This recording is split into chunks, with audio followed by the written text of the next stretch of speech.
안녕하십니까. 예민수의 경제 토크 시작합니다. 시장에 극강의 변동성을 주고 있는데요. 어떻게 대응해야 될까 고민이 많습니다. 반도체 이야기부터 하겠습니다. 위즈웨이브 이건희 대표님 오셨습니다. 어서 오십시오. 네, 안녕하세요. 트럼프의 일희일비하면서 그죠? 시장이 와 정말 극강의 변동성을 보이고 있는데요. 급락 이후에 또 급등 변동성인데 반도체도 늘렸다 올라오는데 이거 뭐 올라와서 다행이지만 고민이 많습니다. 그죠? 네. 이제 올라왔는데 이게 반등이냐, 네. 아니면 반등만 하고 끝날 거냐, 음. 여기서 추가로 더 치고 올라갈 거냐. 그러니까. 근데 이거에 대한, 일단은 반등으로 봐야 되지 않겠어요? 네. 일단은 지금 최근에 이제 그 뭐 펀더멘탈의 훼손이 아닌 그냥 그 어떻게 보면 트럼프의 정책, 네. 좋게 말하면 정책이고 간밤에 이게 취소한 것도 보면 사실은 뭐 그냥 유예한 것도 보면 트위터에다 본인의 그 SNS에다 올린 거잖아요. 네. 그러니까 공문서를 안 쓰는 대통령. 네. 예, 약간 좀 그렇긴 한데. 한번 겪어봤지 않아요, 우리가? 예, 그래서 저런 부분들 때문에 사실은 우리는 민주당 대통령이 되는 게 낫지 않을까라고 이제 한국에서는 원했었죠. 원했던 분들이 많죠. 왜냐하면 이런 변동성이 굉장히 좀 불확실성이 커지는데 저는 근데 지금 최근에 반도체 하락은 사실 두 가지가 같이 몰린 거다. 그러니까 사실은 먼저 맞은 건 뭐냐면 MS의 투자 축소. 그다음에 이제 결정타가 맞은 게 이제 관세 이슈였던 거고요. 우리 이제 공매도 재개된 것도 그쵸. 영향이 있고. 공매도도 뭐 일부 영향을 미쳤는데 반도체 쪽은 뭐 일부 종목을 제외하고 뭐 한미 반도체 같은 경우 공매도의 타겟이 좀 되긴 했었습니다. 하이닉스도 좀 있었고. 예, 하이닉스도 일부 있었고. 그러니까 HBM 쪽 관련돼서 공매도 약간 좀 몰렸던. 네, 그렇죠. 그분들이 오늘 사시면서 올라가는 것 같습니다. 네. 예, 근데 이제 보면 이제 필라델피아 반도체 지수도 급락을 했고, 근데 어제 또 엔비디아가 뭐 12% 이상 반등이 또 나왔습니다. 그래서 전반적으로 보면 그 필라델피아 반도체 지수가 급락 후에 또 다시 반등 중인데 지금 중요한 건 이 4월 초에 비해서 제자리로 못 갔다 아직. 그러니까 사실 제자리로 가려면 한 2,600까지는 가야 되는데. 그렇죠. 한 2,400대니까 지금 이제 어느 정도 바닥 더 빠지진 않겠구나라는 안심을 좀 줬다라고 보시면 되고, 근데 중요한 건 취소가 아니라 유예죠. 또 한 일주일 뒤에 갑자기 한국은 안 되겠네 25% 다시 부과 이럴 수도 있죠. 개별 국가별로. 그렇지 않겠죠. 네, 트럼프라도. 그러니까 네. 이제 그럴 가능성도 지금 그러니까 제가 이런 생각을 한다는 거는. 네. 대부분의 지금 증권쟁이들이 미국 증권쟁이가 됐든 한국 증권쟁이가 됐든 다 불신하고 있다는 겁니다. 네. 그러니까 이 사람이 어떻게 말을 바꿀지 아침에 한 말과 저녁에 한 말이 다른. 물론 이제 본인은 하나의 큰 뭔가를 얻기 위해서 전략 차원에서 말을 이랬다 저랬다 하는 건데 현대차한테도 너네 관세 안 내도 돼. 그리고 관세 부과. 뭐 이런 거죠. 이제 이렇게 지금 불확실성을 키운다라는 거는 이 사람의 말을 어디까지 믿어야 되냐. 이제 이게 가장 큰 관건이긴 한데 물론 이제 그거는 뒤로 하고 그러면 우리가 확인할 수 있는 건 결국에는 숫자가 잘 나올 수 있느냐. 지금 이게 폭락이 나온 거는 트럼프의 이런 정책 때문에 우리가 이게 시장이 전체적으로 축소돼서 뭐 베트남에다 43% 뭐 이렇게 때려버리면 가전제품이 안 팔리고 안 팔리면 반도체도 안 팔리고 연쇄적인 효과죠. 그러니까 뭐 지금 반도체 얘기를 하지만 사실은 똑같습니다. 지금 뭐 그 공식은 똑같은데 물동량이 줄어들면 배가 안 팔리고 배가 안 팔리면 해운사가 조선 회사에다가 배 만든다는 얘기를 안 하겠죠. 그러니까 이제 이런 논리 때문에 반도체가 최근에 레거시에 대한 회복이 연초에 기대감으로 올라가서 삼성전자가 6만 원까지 갔었는데 그게 도로 무너졌다. 근데 지금 관세 유예한다. 반도체는 아직 관세를 때리지도 않았습니다. 사실은 품목별로 보면. 그렇죠. 예. 근데 이제 때린다 뭐 이제 부과한다 이런 얘기가 나오다가 갑자기 이제 선회가 된 거죠. 이제 당분간 유예. 그래서 그러면 이제 제자리로 돌아가야 되냐? 원래 우리가 연초에 봤던 레거시 반도체의 회복과 HBM4에 대한 그런 기대감이 다시 갈 거냐 안 갈 거냐 또 계속 조심스러워 할 거라고 보고 있고요. 그래서 전체적인 뷰는 반도체는 중립으로 봐야 됩니다. 네. 아직은 뉴트럴로 봐야 될 것 같고요. 그리고 지금 전쟁이 끝난 게 아니라 185개국 중에 중국을 빼고 나머지만 유예시킨 거니까 그러면 중국이 포지션이 굉장히 크잖아요. 우리나라는. 물론 이제 중국에서 미국으로 수출하는 물량은 생각보다 크진 않기 때문에 뭐 반도체가 거의 차지하는 비중은 얼마 되진 않지만 심리적으로 문제가 될 수 있고요. 또 하나 지금 이 관세 뉴스 때문에 트럼프의 그 소셜 미디어 뉴스 때문에 묻힌 게 뭐냐면 엔비디아 H20을 중국 수출에서 제외될 가능성이 높아졌습니다. 그러니까 H20도 못 팔게 한다. 예. 네. 얼마 전에 그 갔다 왔잖아요, 젠슨학 씨가. 예, 그런 기사가 지금 나왔는데 조만간에 그 발표는 이제 공식적으로 안 할 거고요. 근데 비공식적으로는 다 알고 있는 거다. 그러면 엔비디아 입장에서는 발빠르게 H20을 원하는 다른 소비자를 찾아야 되는 거죠. 이미 만들 계획은 다 해놨고 이미 만들고 있는 것도 만든 물량도 있을 텐데, 근데 그것도 사실은 저는 단기적으로 큰 악재는 아닐 것 같습니다. 왜냐하면 엔비디아 실적 무지 잘 나올 거거든요. 네. 지금 H20을 못 살 거라는 생각에 엄청나게 잡아당겼습니다. 중국에서 이미 이제 재고를 확보하고 있는데 추후에 만들어질 그럼 H20이 됐든 약간 하위 모델의 그 AI 반도체는 어디로 갈 것이냐. 근데 H20에 사실은 HBM3E가 들어가거든요 이제. 그러면 이거는 우리 하이닉스와 직결돼 있는데 여기 아마 우리나라도 지금 산다고 그러잖아요. 각 정부마다 살려고 할 겁니다 이제. 이제는 그러면 줄 서서 기다려서 조금씩이라도 살 수 있는 캐파가 생겼다. 그러면 엔비디아 입장에서는 뭐 저는 뭐 크게 단기적인 이슈로 보고 있는데, 그래도 이게 가시화되면 또 시장에서는 또 일부 충격이 좀 되겠죠. 그리고 이제 삼성전자가 1분기 잠정 실적 발표했는데 잘 나왔습니다. 잘 나왔죠. 예. 그 어떻게 보면 이렇게 애널리스트들은 그렇게 예측을 못할까요? 연봉을 얼마나 받고 있는데 도대체 스마트폰 판매 대수만 제대로 셌어도 그 1조 5천억이나 틀렸거든요. 그것도 원래 4조 9천억 이렇게 예측하다가 5조 1천억까지 올렸습니다. 네. 근데 6조 6천억이 나왔거든요. 뭘 틀렸을까요? 그래서 저는 물론 삼성전자가 공개를 잘 안 해주니까 그렇죠. 뭐 어려움은 있다라는 건 아는데, 그래서 저도 여기서 떠들고 있지만 사실 전문가들 말은 반만 믿어야 된다. 예, 그래서 저도 그걸 보고 깜짝 놀랐는데 그럼 스마트폰이 S25가 굉장히 잘 팔렸다. 그런 뉴스도 별로 없었잖아요. 근데 갑자기 잘 팔렸대요. 그러니까 결과를 보니까. 예, 우리나라에서는 뭐 디자인 뭐 24랑 똑같고 뭐 기능도 별로 없고, 야 그거 뭐 사진 뭐 이렇게 해가지고 이렇게 하는 게 뭐 이렇게 뭐 얼마나 쓰겠어. 근데 해외에서는 생각보다 폭발적인 반응이었다. 그래서 지금 그게 반영이 돼서 이제 잘 나왔습니다. 근데 반도체 부분만 딱 떼놓고 보면 D램 쪽에서는 좋았습니다. 한 1조 가까이 한 2조 가까이 번 거, 3조 가까이 번 것 같은데, 문제는 이제 아직 모릅니다. 정확하게 세부 실적은 안 나왔는데 파운드리가 한 뭐 2조 5천억 이상 까먹었다 이렇게 얘기가 나오는 거죠. 그래서 실질적으로 반도체 전체 토탈에서는 1조도 못 벌었는데, 하이닉스는 그러면 삼성이 D램이 잘 팔렸으면 하이닉스는 같이 잘 팔렸겠죠. 그러니까요. 파운드리 없죠. 파운드리도 없죠. HBM 비중 높죠, 그죠? 실적이 잘 나와야죠. 휴대폰은 없지만 HBM이 휴대폰보다 더 마진율이 높죠. 그러면 하이닉스 실적은 당연히 서프라이즈가 나오겠죠.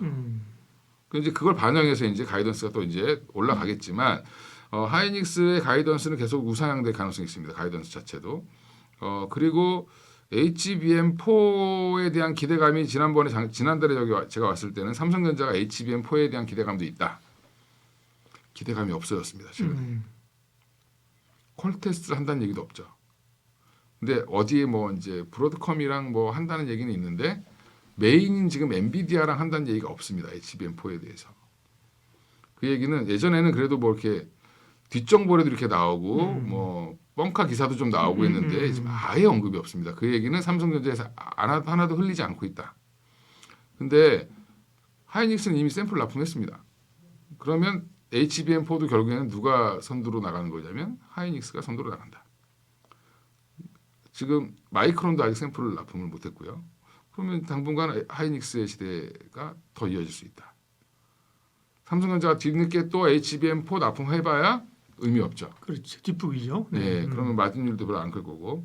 그래서 지금 삼성전자는 기대는 HBM4의 기대감 제가 뭐 반영 중이라고 지난번에도 말씀드렸고 여전히 있지만 사실은 삼성전자 지금 레거시만 보고 가시는 게 맞다. 그리고 파운드리가 얼마나 회복할 수 있느냐. 쉽지 않죠. 예, 근데 이제 휴대폰은 다 팔아가지고 이제 음. 2분기에는 휴대폰이 반영될 게 있을까? 이제 AI 폰 만들면 되지. S25 슬립인가 뭐 하나 만든다고 하더라고요. 근데 그런 거는 이제 우리 옛날에 노트 보면 노트가 잘 팔렸지만 사실 메인 S보다는 좀 덜 팔렸거든요. 그렇지, 예, 그러니까 그렇게 숫자상으로 엄청난 기대감을 좀 주기는 좀 어려울 것 같고 그 다음에 이제 오히려 하이닉스는 연내에 지금 HBM4 양산 기대감이 있으니까 지난번에는 삼성전자가 조금 더 좋아 보였는데 저도 이제 사람이니까 다시 하이닉스 주가가 또 좀 내려왔잖아요. 네. 물론 이제 오늘 반등이 뭐 강하게 나오면서 지금 녹화 기준으로 4월 10일이니까 한 18만 원 선까지 올라왔는데 아직도 위에 올라갈 룸은 좀 더 있다라고 보고 있습니다. 그래서 국내 반도체 섹터 전반적으로 지금 낙폭 과대 구간인데 낙폭이 과대했다는 이유로 반등을 했죠. 근데 이게 우리나라의 펀더멘탈이 아니라 그냥 필라델피아 반도체 지수 빠지니까 같이 빠진 겁니다. AI 산업이 죽을 것 같으니까. 여전히 근데 뭐 저는 반도체 섹터는 긍정적으로 보는데 중요한 거는 뭐 제가 긍정적으로 보는 게 중요한 게 아니라 주가가 올라가야 되는 게 문제니까 지금 그럼 사야 되냐 말아야 되냐 아직도 안 물려 계신 분이 있는 게 신기한 거죠. 사실 반도체 연초 작년 뭐 재작년 계속 반도체 얘기는 했기 때문에 아마 대부분 갖고 계실 거라고 보는데 근데 얼마에 샀느냐가 가장 중요한 거겠죠. 그래서 뭐 본인들이 이제 사신 것만큼 좀 기다려 주시면 저는 올라올 수 있다. 1년 보고 투자하실 거면 지금 들어가셔도 제가 볼 때는 한 20-30%의 업사이드는 충분히 있을 걸로 봅니다. 어차피 무역 전쟁이 지난번에 1차 때는 한 1년 끌었죠. 중국과 미국이. 이제는 이제 스타트했으니까 한 달 정도 한 2달 됐잖아요. 지금 이제 본격적으로 한 게. 그러면 얼마나 더 갈까? 이번에는 생각보다 빨리 끝날 것 같습니다. 아 그래요? 역으로? 근데 제 내피셜인데 지금 125%를 부과했다라는 거는 서로 무역 안 하겠다는 얘기거든요. 중국은 83%인가 뭐 4%인가 부과했죠. 그러면 이제 오늘 또 무슨 반응이 또 중국 반응이 어떻게 나올지 모르겠는데 결국에는 서로 무역 안 하겠다는 얘기를 선언한 건데 극단에 치달으면서 하는 얘기가 트럼프의 말은 시진핑 되게 똑똑하고 스마트한 사람이니까 잘 알아듣고 나한테 전화할 거야. 근데 미국 사람들이 참 나쁜 게 뭐냐면 미국 정부가 지금 하는 게 트럼프죠. 트럼프가 이상한 게 뭐냐면 원하는 걸 얘기를 안 합니다. 백지수표로 알아서 니들이 전화해. 우리나라랑 통화할 때는 원하는 걸 다 얘기했죠. 중국이랑한테는 그런 원하는 걸 얘기를 안 하고 있습니다. 그러니까 얘네들도 어떻게 해야 될지 모르는 거죠. 근데 결국엔 극단에 치닫으면 오히려 협상이 가까워지는 거죠. 네. 협상이 가까워진다. 네. 옛날에 김정은과 그 트럼프 관계 생각해 보시면 서로 욕하다가 어느 날 갑자기 만난다. 어느 날 갑자기 만나고 자기가 네. 너무 좋아한다고 로켓맨 너무 좋아한다고 그랬죠. 로켓맨이라고 욕하다가 그러니까 그런 과정이 이제 조만간에 벌어지지 않겠나. 그래서 4월 안에는 해결될 가능성이 높다라고 저는 개인적으로 보고요. 다음에 이거 촬영할 때쯤 되면 이제 끝나서 이제 어떻게 해야 될까요? 뭐 이렇게 또 될 수도 있죠. 그걸 좀 바라고 있고요, 개인적으로. 근데 어쨌든 중기적으로는 그렇지만 단기적으로는 중립 정도 보고요. 단기적으로 중립. 네. 뭐 이미 갖고 계신 분들은 굳이 더 사실 필요는 없을 것 같고 네. 없는 분들은 일부 포지션을 좀 담아보셔도 될 거다라고 말씀드리고요. 근데 지금 제일 중요한 건 MS 때문에 AI 투자가 축소될 거다 이렇게 얘기가 다시 또 나오잖아요. 무슨 그 벌레 나오듯이 이렇게 조금만 뭐 나오면은 AI 버블론이 자꾸 나오죠. 주가가 비싸서 그런 겁니다. 그냥. 그렇죠. 예. 근데 여전히 근데 지금 보면 오늘 제 와이프가 저한테 뭘 하나 보내줬거든요. 요즘에 이제 AI를 열심히 활용해 보시고 계신데 노래를 만들어서 보내주더라고요. 직접 챗 GPT에서 그냥 만들 수 있습니다. 노래. 남편을 위한 노래를 저를 위한 노래, 그다음에 딸을 위한 노래를 그래서 이걸 어떻게 만들었냐 가수가 부른 것처럼 왔습니다. 그래서 이제 사람들이 이거를 쓰기 시작하고 있다. 지브리 열풍 이런 거죠, 그죠? 예, 지브리는 뭐 당연한 거고 그건 너무 쉬운 거고 이제 뭐 작곡가 작사가 다 망할 것 같다. 우리 와이프가 그런 얘기를 할 정도로 원하는 스타일로 노래를 다 만들어준답니다. 그러니까 이제 이런 것들은 효용성을 감지하기 시작하면 사용자들이 많아진다. 그러면 AI 시장은 확대되면 확대될지 축소될 가능성은 없다. 그리고 우리가 지금 일반적으로 주식만 하시는 분들은 잘 모르시는데 디자인을 하시는 분들이라든지 뭐 이런 작사 작곡을 하시는 분들이라든지 이런 약간 기능 이쪽을 크리에이터 같은 거 하시는 분들이 오히려 지금 더 그 위협을 많이 느끼고 있다. 그러니까 이런 거는 확대될 가능성이 더 높고요. 지금 광고 시장도 광고 대행사들이 AI를 활용하고 있습니다. 그러니까 이런 것들을 보면 지금 이제 구간은 뭐 데이터 센터 한두 개 지연된다고 해서 이게 무너질 시장은 아닐 것 같고요. 주가가 좀 많이 올라서 조정받고 다시 확인하고 가려고 하는 그런 스텝으로 네. 보고 있습니다. 그럼 반도체주 관심 종목을 한번 지켜보죠. 저는 이제 반도체 관련돼서는 여전히 SK하이닉스가 탑픽이고 네. 삼성전자는 이제 한 6만 5천 원까지 갈 수 있을까? 뭐 6만 5천 원이면 좀 걸릴 것 같습니다. 2분기 실적이 과연 잘 나올 수 있을까? 이런 의구심은 좀 있고요. 그래서 삼성전자는 사실 5만 1천 원대 가거나 외국인 지분율이 4자로 빠지면 사는 게 맞다. 49%대. 그리고 지금 반도체 장비에서 지금 제일 손가락 아픈 손가락이죠. 한미 반도체 공매도를 왜 이렇게 치는지 저는 좀 이해가 안 되는데 숫자는 더 잘 나오고 있고 네. 영업이익률은 증가하고 있는데 이거나 이런 거 이제 이슈 붙여가지고죠. 누군가 이제 너 사기도 하고 때리기도 하는 요인도 있지 않겠어요? 예. 근데 지금 이제 컨센이 네. 약간 조금 위로 올리기보다는 누르는 컨센이 잡혔거든요. 그래서 당분간 한미반도체는 좀 올라오려면 큰 모멘텀이 좀 필요할 것 같다. 그리고 뭐 삼성전자가 쓴다든지 뭐 여러 가지 이제 있겠죠. 예, 그런 것들이 좀 필요할 것 같고요. 오히려 지금은 이제 테크윈 같은 이제 테스트 장비들 좀 보시는 게 좋지 않겠나 생각합니다. 네. 반도체 그렇고요. 네. 그리고 제전에 한번 네. 말씀드렸던 유리기판은 네. 최근에 좀 거의 다 뭐 상승분을 반납을 했는데 그렇죠. 예. 이게 AI랑 직결돼 있기 때문에 그런 겁니다. 그러니까 이거는 다시 또 이슈가 부각되면 또 열심히 지금 뭐 하잖아요. 삼성전자, LG이노텍, 뭐 앱솔릭스, 삼성전기 열심히 하니까 이제는 조금 다시 한번 보셔도 될 타이밍은 된 것 같습니다. 예. 그러면 뭘 보죠? 피롭틱스만 네. 보시는 네. 게 맞을 것 같습니다. 그러게요. 예. 압축을 딱 해주시면 훨씬 좋죠, 그죠? 네. 네. 뭐 지금은 여러 가지 널어놓으면서 갈 구간은 아니니까, 그죠? 네. 그러니까 대형준 SK하이닉스, 네. 장비는 한미반도체, 한미반도체 약간 좀 눌리니까 오히려 테크윙 하나 정도 보시고 그 다음에 피롭틱스 이렇게 딱 3개 정도 보시면 될 것 같습니다. 네. 바이오는 뭐 정말 그렇게 막 탄력적으로 그러진 않은데 어쨌든 간에 예전에는 다 꿈이었는데 그죠? 요즘 숫자가 그죠? 숫자는 네. 기술 수준이 빵빵 터져요. 최근에 ABL 바이오가 또 터뜨렸어요. 그죠? 네, 그래서 제가 바이오 이제 나올 때마다 말씀을 드리는데 네. 지난번 나왔을 때는 알테오젠이 기술을 했고요. 그렇죠. 네.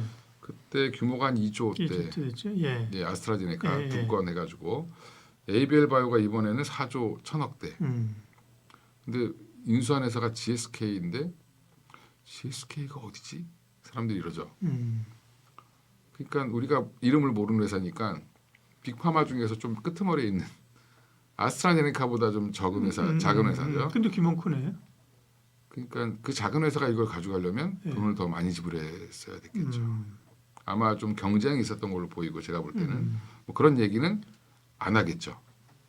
회사 입장에서는. 그렇죠. 굳이 할 필요 없겠죠. 예. 근데 이 ABL 바이오가 이제 오늘 또 분석한 것도 다시 한번 봤는데 ABL 바이오가 이번에 그 수출한 글랩바디 B 관련돼서는 사실은 이제 예전에 뭐 브레인 블러드 베리어 해가지고 BBB 셔틀 그래서 BBB 막 그러니까 뇌를 보호하고 있는 막에 약물을 투과할 수 있는 기술인데 이거를 결국에는 어디까지 이제 이게 사람의 뇌를 보호하게 생긴 건데 진화적으로 근데 이게 약물을 투여하면 약물도 걸려버리는 겁니다. 그러니까 뇌 치료는 열어서 약물을 주입할 수밖에 없는데 그럼 열게 되면 수술하면 부담이 되죠. 최근에 이제 물론 그렇게 하는 경우도 있습니다만 파킨슨 치료할 때 이제 이게 투과 기술이 굉장히 크다 좋다 재작년부터 얘기 나왔던 건데 작년에 이게 기술술 나올 거라고 그랬었습니다. 근데 이게 올해 나온 거죠. 4월에 4조 1,000억이면 최대 규모입니다. 역대 두 번째인가 뭐 그랬던 것 같은데 최대 규모인데 이게 큰 거죠. 옛날에 한미약품이 처음에 이런 거 잭팟 터뜨릴 때 뭐 1조 이래도 뭐 7천억 이랬습니다. 대단했잖아요. 예, 그죠? 어마어마했었죠. 그러니까 지금 뭐 2조, 4조 그죠? 예. 예. 그리고 지금 이제 기술 가치가 좀 좋아졌는데 네. 이게 또 핵심은 GSK가 가져갔다고 해서 이거를 독점적으로 쓸 수가 없다. 그 무슨 말이냐면 딴 데도 팔 수 있다. 알테오젠처럼 딴 데도 팔 수 있다. 그래서 지금 그런 얘기가 나오고 있고요. 그러면서 주가가 지금 더 올라가고 있는데 BBB 셔틀을 만들던 원래 회사가 있습니다. 드날리라는 회사가 있는데 먼저 했던 드날리라는 회사가 딴 데 기술 수출했다가 다 실패했습니다. 실패했는데 지금 시가총액이 한 2조 5천억. 한참 잘 나갈 때 20조가 넘었었고요. 그러면 이거 ABL 바이오 아직은 이게 뭐 약이 될지 안 될지 모르지만 이게 기술이 나중에 반납될 수도 있죠. 근데 지금 보면 이제 2조 5천억이니까 그러면 한 4, 5조는 갈 수 있지 않을까? 이런 기대감이 있는 것 같고요. 상반기에 이제 또 학회들이 여러 가지가 있는데 올해는 올릭스, 뭐 알테오젠, ABL 바이오 이제 1, 2, 3가 나왔습니다. 그럼 네 번째 주인공은 어디가 될까? 시장이 또 이제 거기에 관심을 막 갖고 있죠. 그건 아무도 모릅니다. 그렇죠. 예, 아무도 모르는데 최근에 리가켄 바이오 대표님이 세게 인터뷰를 하셨습니다. 우리는 한마디로 그 기사를 쭉 읽어보면 요약본이 뭐냐면 오리온에서 돈 대주니까 걱정하지 마. 우리는 R&D 열심히 할 수 있습니다. 이런 거예요. 그러니까 한마디로 뭐 오리온이 뭐 엄청나게 돈을 주는 건 아니지만 우리가 연구개발비가 모자라서 R&D를 못하는 경우는 없다.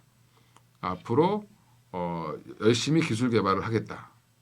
뭐 이렇게 지금 가고 있는데 리가켄 바이오도 지금 향후에 좀 기술 출시 가능성이 높고요. 그것도 작년부터 나왔던 얘기가 있기 때문에 좀 기다려 보시면 될 것 같고 보로노이 뭐 GI 이노베이션 이런 회사들이 있습니다. 근데 또 하나 지금 주목해 봐야 되는 게 학회가 지금 제일 가까운 학회가 AACR이라고 해서 미국 암 연구학회가 이제 열리는데 4월 말에 예. 그게 거기에서 가장 주목받고 있는 게 지금 유한양행과 ABL 바이오. 그러니까 유한양행이 산 ABL 바이오 기술입니다. 정확히는 같이 하고 있는. 네. 예, 그게 또 하나가 이중항체 관련돼서 이건 글랩바디 T입니다. T 관련돼서 지금 발표가 하나 더 있고요. 유한양이 그런 거 참 잘하네. 지난번에 오스트코텍이랑 오스코텍, 한 거잖아요. 오스코텍, 그런 예. 식으로 그렇죠. 맞습니다. 네, 오픈 소스에. 예. 맥나자가 그것 때문에 그러니까, 있고요. 펩트론이 또 지금 비만 치료제 장기 지속형 플랫폼을 원래 일라이릴리와 지금 기술 평가 계약을 맺고 기술 평가 중이거든요. 네. 12월 달에 끝납니다. 올해. 12월 안에 끝나는 거니까 언제 나올지 모르겠는데 좀 더 시간이 걸릴 거고 그거는. 그러면 그게 긍정적이면 일라이릴리가 이 기술을 떠가는 거고 아니면 버리겠죠. 근데 그거는 이제 올해 말까지는 기다려봐야 되는 거고. 근데 펩트론이 지금 다시 주목받고 있는 게 IEP라는 플랫폼입니다.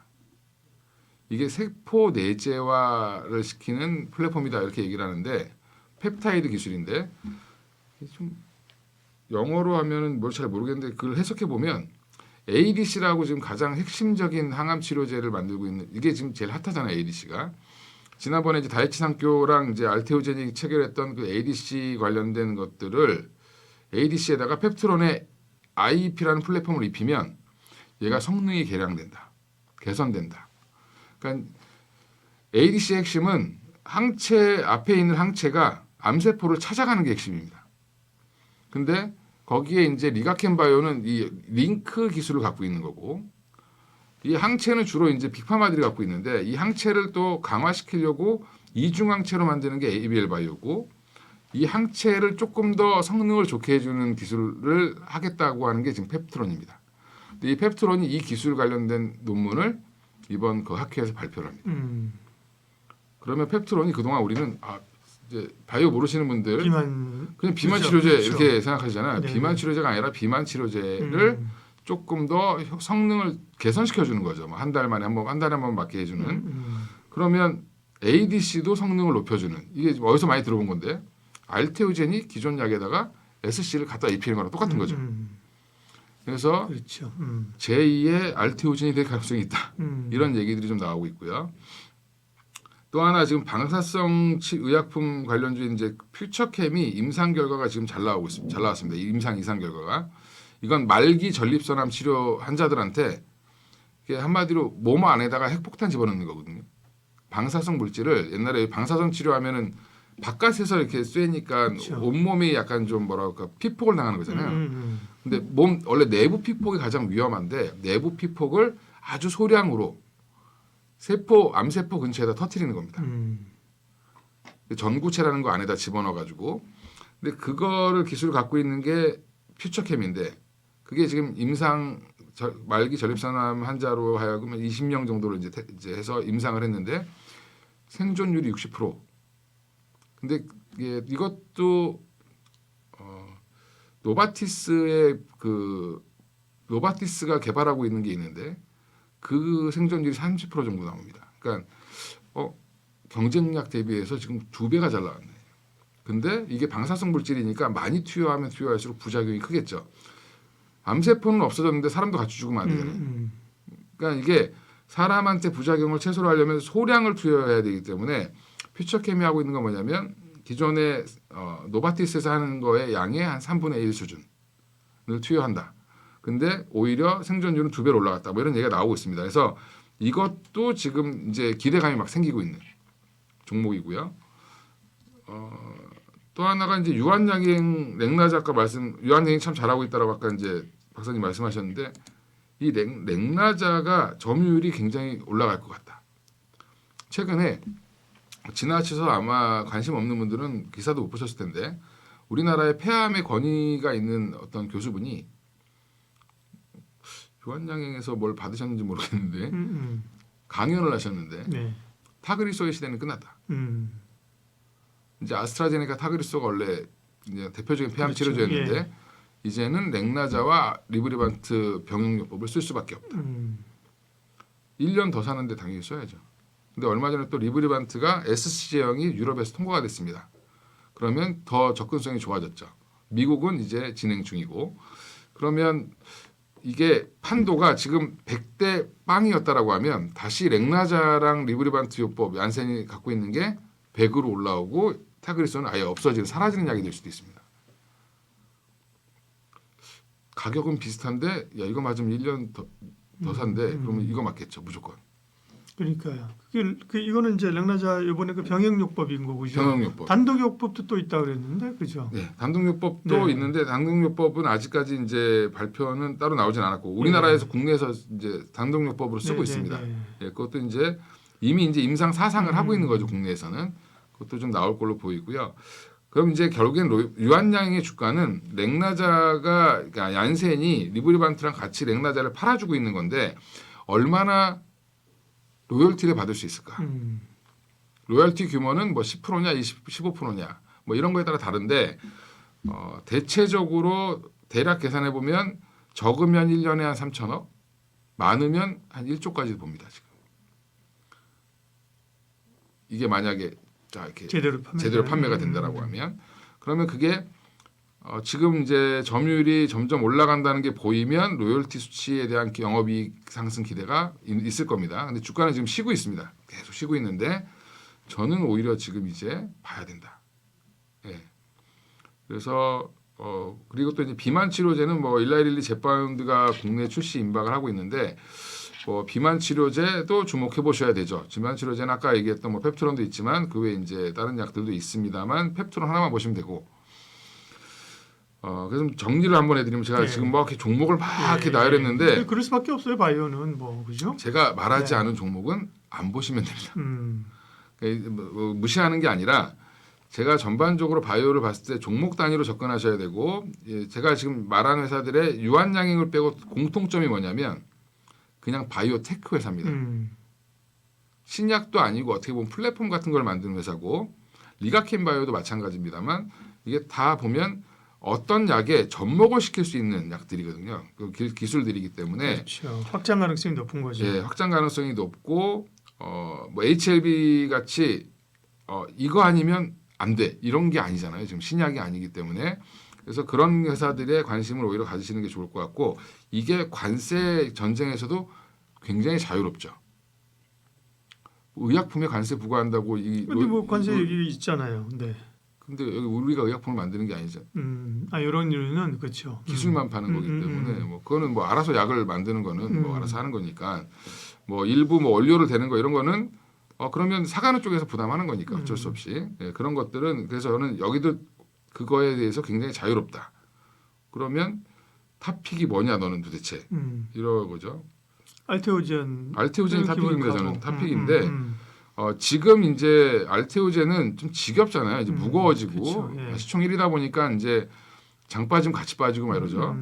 근데 저는 펩트론이 가장 예뻐 보이고 최근에 이건 무슨 말이냐면 비만 치료제 이슈에다가 지금 다른 걸 ADC를 하나 얹어버린 거죠. 그러면 보는 눈이 달라진다. 지금 반영시킨 거는 비만 치료제밖에 그렇죠. 없죠. 예.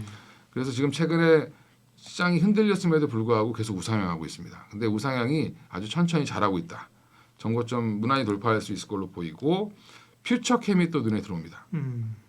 제가 이거 그 임상 결과 나온 그 데이터들을 확인해봤는데 예전에 말기 전립선암 환자들은 전립선에만 암이 있는 게 아니라 이 근처에 다 퍼져 있습니다. 이렇게.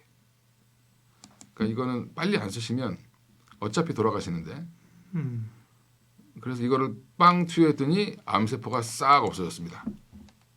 단점 방사능 진료제의 단점은 살긴 사는데 이거에 대한 합병증이 있겠죠. 예, 뭐 그런 것들은 어쩔 수 없다. 근데 이제 임상 이상 결과가 잘 나온 게 뭐가 중요하냐?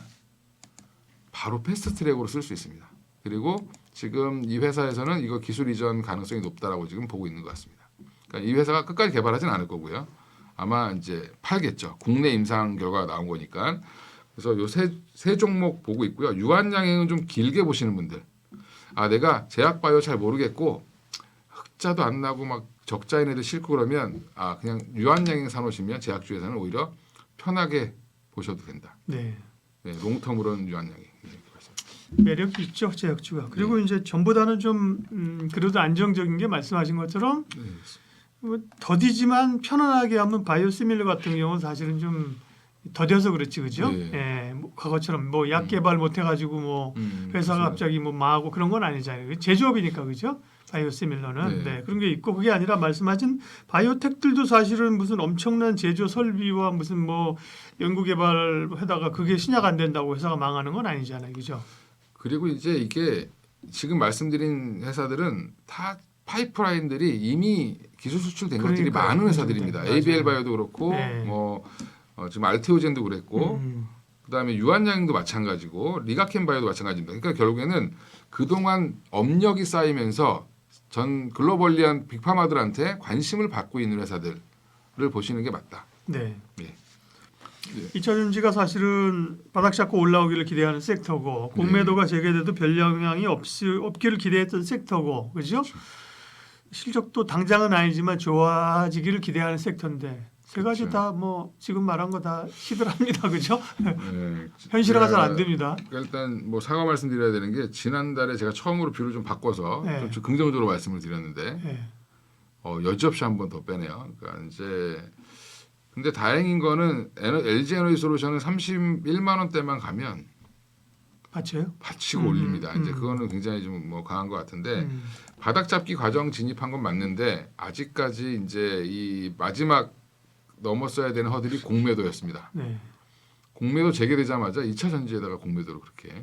그러게 뭐 오른 것도 없는데 그죠? 때릴까 싶은데 그죠? 공매도가 그러니까 제가 그런 얘기를 어디서 했는데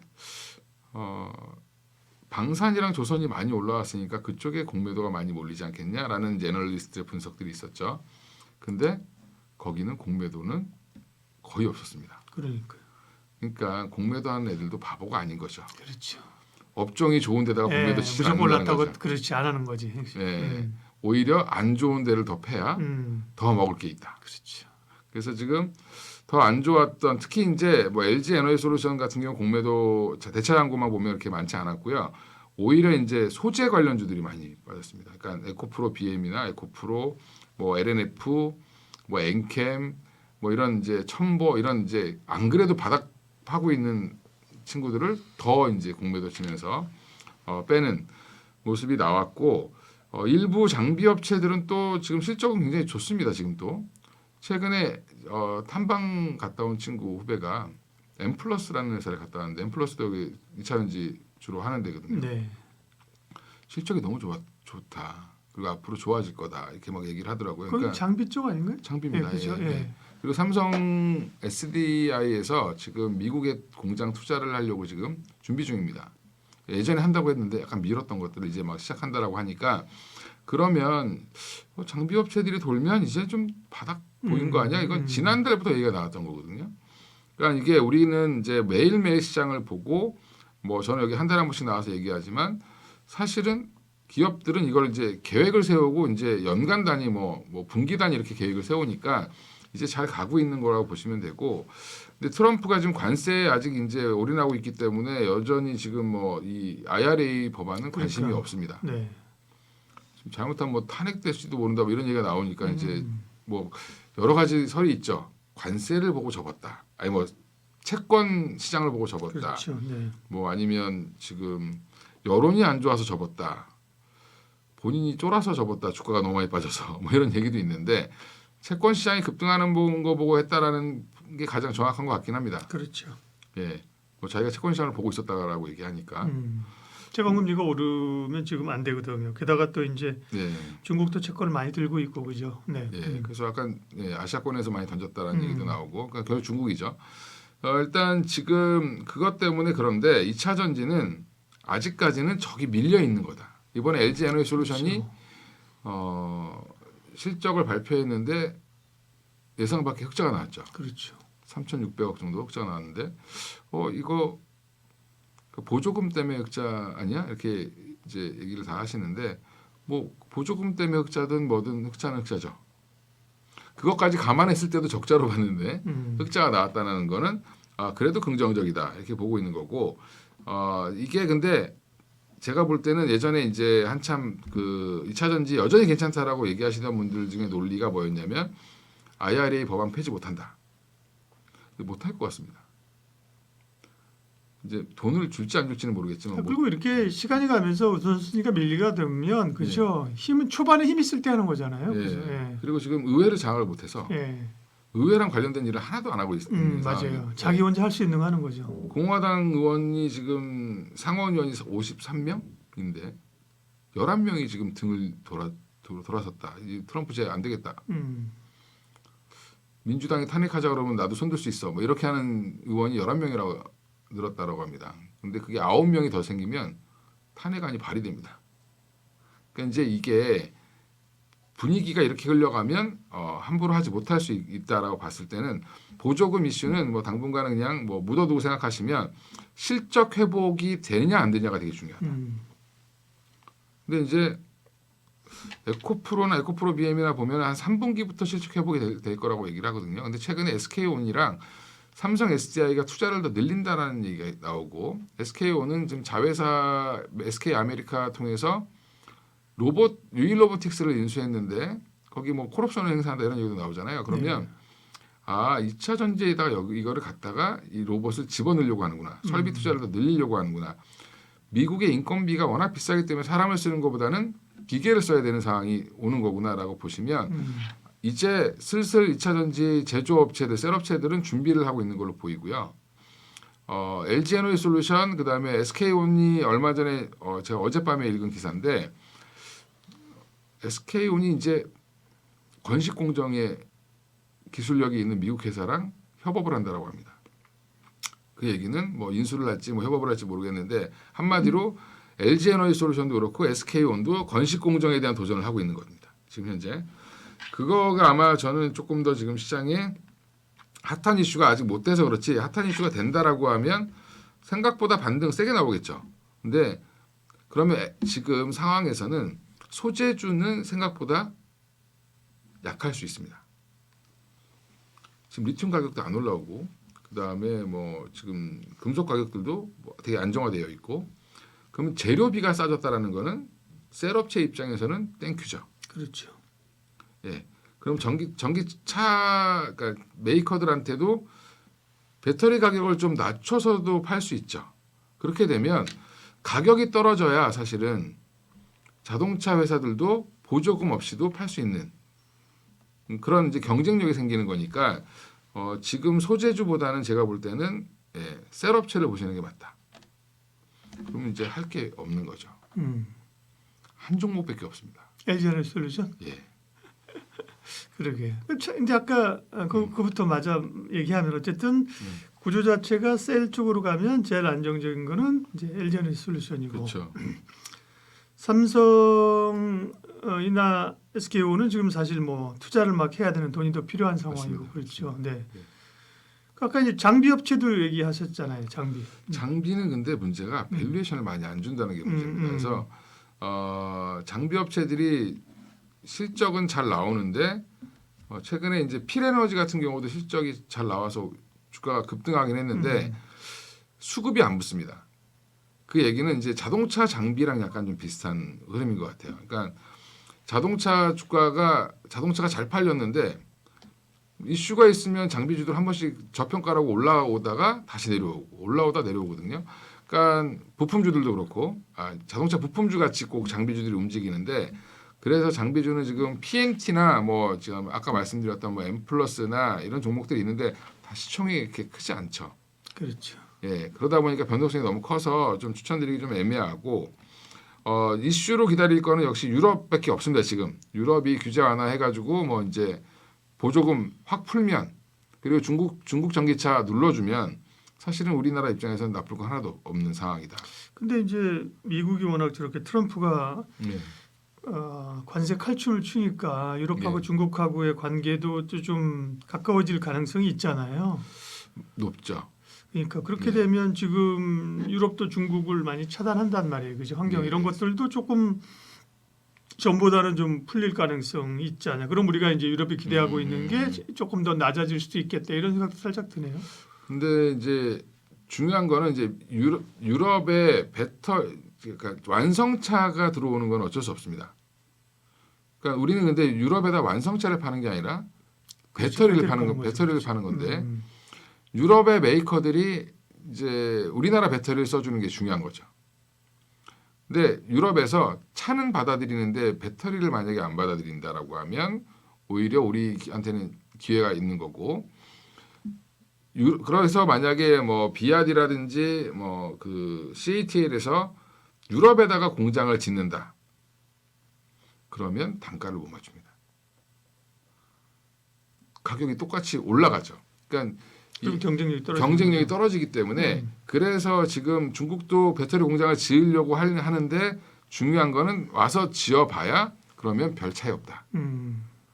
우리는 현지화 지금 다 되어 있는데 그러니까 결국에는 본인들이 값싼 노동력과 보조금으로 가격을 낮춰서 들어오고 있는 건데 유럽에다 공장 지으면 그게 안 되잖아요.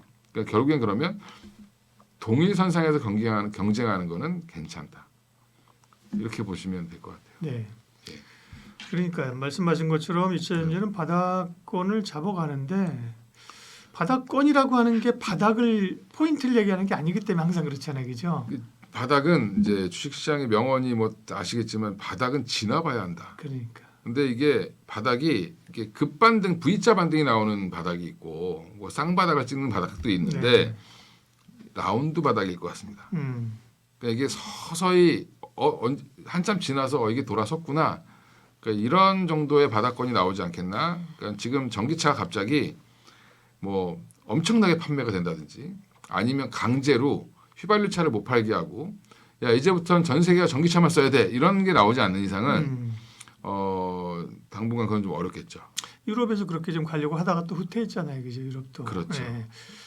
그래서 어쨌든 2차 전지는 대체적으로는 뭐 지금 매도할 것도 없고 어쨌든 매수 탐색, 그죠? 네, 뭐 이제 그렇죠. 매수 의견인데, 예. 그죠? 네, 원하는 바닥이 팍 생각할 때 안 나오는 건데 대표적인 거는 셀에서 어쨌든 LG에너지솔루션이고 LG엔솔만 얘기하고 방송을 끝내기는 좀 섭섭하네, 그죠? 네. 예, 아니 뭐 소재업체도 보셔야 되는데 소재업체가 좀 늦게 올라올 거라고 보는데 저는 그래도 소재업체 그러면 에코프로 BM을 봐야 되냐, 에코프로를 봐야 되냐? 아까 얘가 반골기가 있어서 그런지 저는 에코프로를 보기보다는 LNF를 보는 게 낫겠다. 지난번에도 말씀을 드렸는데 하락 추세는 똑같습니다. 네. 똑같은데 LNF는 어차피 LG에너지솔루션이 주 고객이고 거기에 또 플러스 알파에서 지금 다른 고객사를 확대하고 있고 ESS도 준비하고 있고 그러면 이게 오히려 포트폴리오는 이쪽에서 낫다. 지금 LG에너지솔루션의 어떻게 보면 그 하위 밸류 체인들을 보시는 게 조금 더 편하다. 왜냐하면 지금 LG엔솔이 만약에 여기서 무너지면 삼성이랑 SK는 그냥 더 무너진다라고 보시면 되거든요. 예. 그래서 또 긍정적인 건 미국이 배터리를 못 만듭니다. 유럽도 배터리를 못 만듭니다. 그거는 아주 큰 호재입니다. 지나고 보면. 지금 미국 그 유럽 회사는 파산했잖아요. 그렇죠. 노스볼트 파산했죠. 노스볼트 파산했고 일본 정도 그죠? 파나소닉 하나 남아 있는 건데 중국은 배제된 거고 그죠? 예. 그러면 사실은 어떻게 보면 서방 세계라고 할 수 있는 쪽에서는 우리밖에 없다라는 게 사실 가장 큰 강점이죠. 네. 예. 그래서 뭐 너무 부정적으로 볼 필요는 없고 주가는 이제 지금 LNF 차트 보면 거의 뭐 올라간 거 다 토했습니다. 근데 LNF는 지금 물론 LG 여기서 범 LG가 하잖아요, 그죠? 맞습니다. 네, 그래서 이제 LG 에너지 솔루션하고의 그 밸류 체인들 좋고, 다만 LNF를 쳐다보고 얘기했던 거는 테슬라 모멘텀을 많이 테슬라 모멘텀이었죠. 했잖아요, 그죠? 예, 뭐 맞습니다. 근데 테슬라가 좀 시원찮은 거 아니에요, 그죠? 근데 뭐 테슬라가 시원찮은 건 정치적인 이슈 뭐 이런 네, 거랑 네. 엮여 있는 거지. 사실 뭐 테슬라 불매 운동 뭐 이런 것 때문에 그런 거잖아요, 사실은. 근데 그건 또 지나면 중국 사람들이 제일 좋아하는 게 테슬라랑 아이폰이랍니다. 예.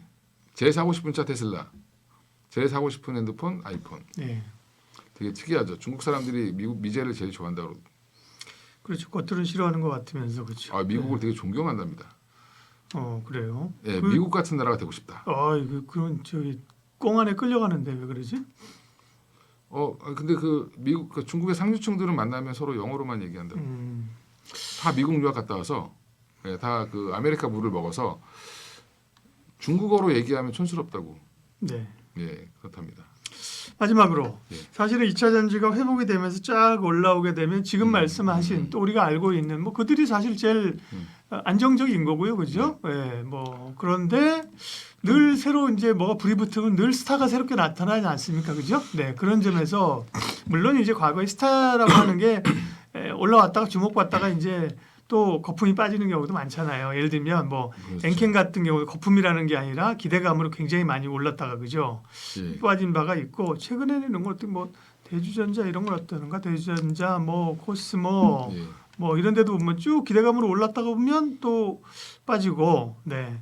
금땡 뭐 리땡 이런 거 빼고 그죠? 예. 그래서 그렇죠. 뭔가 좀 그 새로 뭐 IPO가 좀 온다든지 그죠? 뭐 이렇게 좀 그런 바람도 좀 필요할 것 같아. 지금 너무 좀 고인물이야. 그죠? 조금 섹시해 보이는 거는 네. 이제 사실은 이제 소재주 중에서 가장 안정적인 건 포스코 퓨처엠으로 보이지만 예. 사실은 저는 포스코 DX 지난번에도 말씀드렸는데 DX가 지난번에 또 이렇게 지금 N자를 계속 그리고 있거든요. 그러니까 결국에는 지금 아까 말씀드린 것처럼 장비주들이 잘 되고 있다. 설비 투자가 늘어난다. 그러면 포스코 그룹이 설비 투자 담당은 DX죠. DX가 제일 이뻐 보이는. 그렇군요. 그래서 PMT를 투자할 거면 차라리 DX 투자하는 게 나을 것 같아요. 그렇죠. 이게 혹시 뭐 여러 그 모멘텀도 그렇죠. 예, 캐파나 모멘텀이나 백그라운드나 이런 게 그리고 그렇죠. 일단 뭐 대주주가 튼튼한 그러니까. 예, 포스코니까 네. 예, 뭐 썩어도 준치라고 이제 저는 포스코 DX가 또 되게 가볍습니다. 올라갈 때는. 그래서 탄력 받으면 가장 스타가 될 가능성이 높다. 먼저. 예, 그렇게 보고 있고 2차 전지 완벽하게 2차 전지 관련주라기보다는 설비 그렇죠. 자동화 관련주기 때문에 또 다른 데랑 엮일 가능성도 높고. 그러니까요. 네. 또 2차 전지 뜨면 그것 때문에 부각돼서 올라가고. 예, 그리고 그렇죠? AI 모멘텀도 있어서 지금 엔비디아가 하고 있는 피지컬 AI 지금 실제로 포스코 공장에서 적용시키고 있는 데가 DX입니다. 예, 네. 그래서 예, 포스코 DX 여전히 좋게 보고 있습니다. 네, 2차 전지 이야기 생각만큼 빠르게 돌아오진 못했지만 시장이란 게 그래요. 또 한번 이게 천천히 1단계로 1단계 놓고 2단계 놓고 뭐 그런 게 아니잖아요, 시장이 그죠? 맞습니다. 갑자기 또 뭐 확 오르면 뭐 음. 주가는 우리가 늘 잘 알고 있는 것지만 주가가 오르는 게 상승 기간은 매우 짧은 기간에 급등해서 오른다, 그죠? 그런 걸 염두에 둬야 되고, 네, 그 예전에 우리 그 과자 보면 네, 혜태 제과에서 만든 무슨 허니 있었지 않습니까? 허니버터칩, 예, 네, 그게 없어서 못 샀습니다. 그렇죠, 지금은 봐도 안 삽니다. 그렇죠. 예. 지금은 저거 있잖아, 그 예. 야구 과자 뭐죠? 네. 아, 빵. 예. 크로빵, 크보빵. 예. 크보빵이 그거잖아요. 그죠? 피카츄 빵이랑 똑같은 거죠. 네네. 예, 그러니까 이제 유행이랑 주식도 약간 그런 속성을 갖고 있습니다. 그렇죠, 맞아요. 예, 그러니까 남들이 막 사면 못 살 것 같으니까 막 사게 되는 그렇죠. 거죠. 포모가 있는 거죠. 예, 네. 그 포모가 들어와 주느냐. 근데 여기는 아직 한 번 포모가 왔다 갔기 때문에 그렇죠. 이제 또 그게 올려면 좀 시간이 걸린다. 네. 예.